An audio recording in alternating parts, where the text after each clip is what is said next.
It all started 8 years ago when I joined Thompson and Associates as a junior analyst. That's where our paths first crossed. We were just colleagues then, working on different teams but sharing the same floor. Life was different back then. I was with someone else, living what I thought was my best life.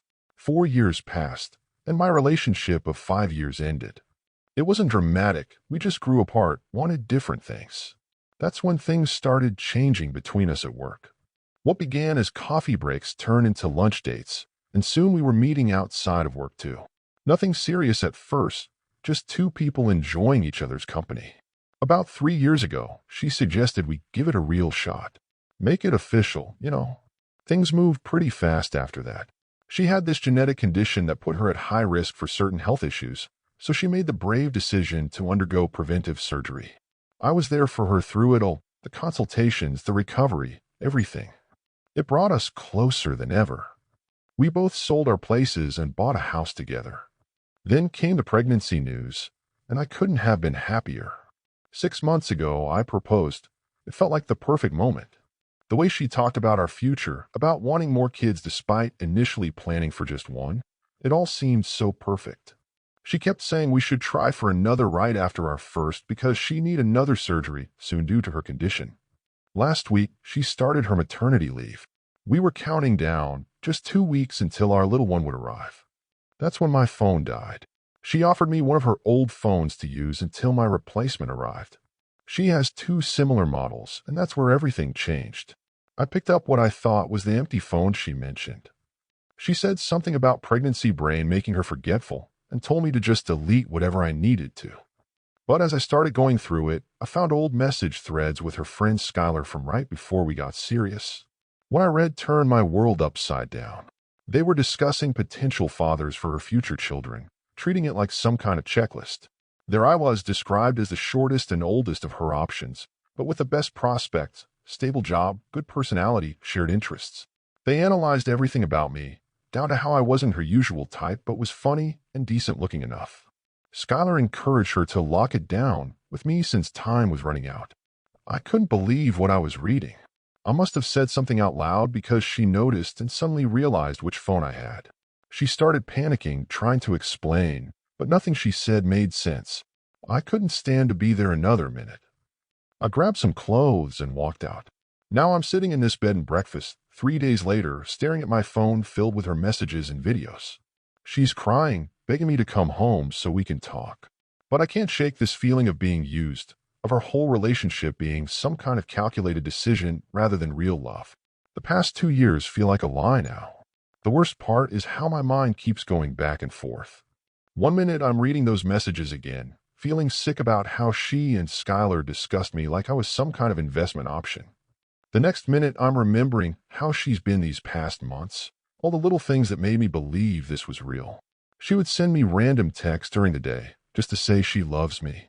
Sometimes she'd look at me across the room and say she still gets butterflies, like we just started dating. When we were setting up the nursery, she kept talking about our future, how she wanted to take the baby to the park where we had our first real date, how she wanted them to have my sense of humor. The messages keep coming. This morning, she sent a video that I couldn't bring myself to watch for hours. When I finally did, I saw her sitting on our bed that we picked out together after moving in, crying and explaining how she did start this with practical considerations, but somewhere along the way, she fell completely in love with me. Skylar even reached out. She said she feels terrible about those old messages and that she's watched her best friend transform from someone making careful life plans to a woman head over heels in love. She told me about all the times my fiancé gushed about me when I wasn't around, how different it was from those early discussions. But here's what keeps eating at me. Would she have ever picked me if she weren't running out of time? All those other guys she was seeing while we were casual, was I just the safe choice? The reliable option? The backup plan that worked out okay? I keep thinking about that conversation we had last month, sitting on our back porch. She was talking about having a second baby right after this one, even though we'd always planned on just one. She said it was because she couldn't imagine having kids with anyone else. Was that real? Or was it just another practical decision because of her upcoming surgery? The B&B owner, this older lady, noticed I was struggling and brought me some tea this evening. She didn't ask questions, just said that sometimes the messy parts of our past lead us to where we're supposed to be. It made me think about my own journey, How different would things be if I'd known my ex wasn't right for me sooner? Wouldn't I have been making practical decisions too? My phone buzzes again. It's my sister this time. She's reminding me that my fiancée is 8.5 months pregnant, scared, and alone in our house. She says whatever I decide long-term, I need to think about right now. The baby could come any day. My sister's right. I know she's right. But every time I think about going back, I see those messages in my head. I scroll through my recent photos, the ultrasound pictures, the video of her laughing while trying to put together the crib, the selfie she took of us at her last appointment. In every single one, she's looking at me the way I always wanted someone to look at me. Was that all an act? Can someone fake that kind of love for 2 whole years? Tonight, she sent a different kind of message. No crying, no begging. She just sent a picture of our half-finished nursery and wrote, "Whether you come back to me or not, this baby is going to need their father. I'm sorry I hurt you. I'm sorry you found out like this. But I'm not sorry I chose you, even if my reasons weren't perfect at first." Looking at that nursery picture, the crib we built together, the little stuffed animals we picked out, the wall decals we spent an entire Sunday putting up, something clicked. Maybe it's not about how things started. Maybe it's about what they became. I think about my own parents. Dad always said he asked Mom out because she was the prettiest girl in his accounting class. Mom rolled her eyes every time he told that story, but they built a life together that went way beyond that initial shallow attraction. They created something real from an imperfect beginning. The truth is, I wasn't exactly pursuing her for deep, meaningful reasons at first either. After my breakup, I liked having someone familiar to spend time with. Someone who made me laugh, who didn't pressure me for more than I could give. I wasn't thinking about forever then. I was just thinking about right now. But right now, there's a woman I love sitting in our house, carrying our child, probably scared out of her mind about both the upcoming birth and the thought of doing it alone. A woman who, regardless of how things started, has shown me nothing but love and commitment for the past 2 years. So I packed my bag and checked out of the B&B. The owner smiled and said something about time healing all wounds. Maybe she's right. Maybe time will help me process all this. But right now, there's somewhere I need to be. I drove home slowly, still turning everything over in my mind. When I walked in, she was asleep on the couch, one hand on her belly, dried tears on her face. I sat down in the armchair across from her, just watching her breathe. She must have sensed my presence because she opened her eyes. We talked until sunrise. Really talked.